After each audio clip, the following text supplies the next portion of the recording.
sticker tag 20 pesos lang. Saka po, itong mga maliit, 5 pesos. Mga kaan lang po sila, hindi po sila nagdidikit sa damit. Kaan lang po sila sa mga... tapos nagdidikit lang po sila sa mga cellphone niyo po. Pero malaki po siya. Pwede pong tablet. Saka guys, meron din po kami ito po guys, mas maganda siya. Meron din po kami maliit na sticker.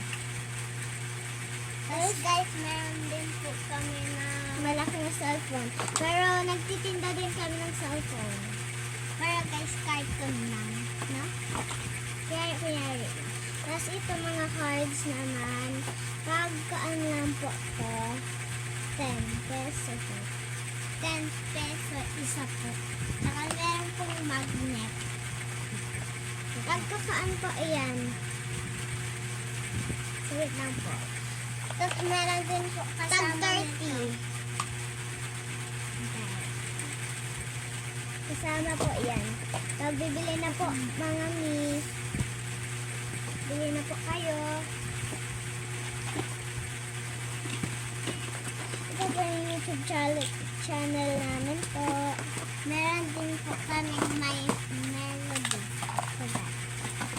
Saka guys, yan. Beads. Saka to guys. Kaso konti lang po to. Yung jackstone guys. Magtitinda po kami. May book po. Tapos ito, sticker na pangalan, may melody. Book din po. Saka meron pong lapis. Buy po. Wala na po kayong lapis. Bili lang po kayo dito.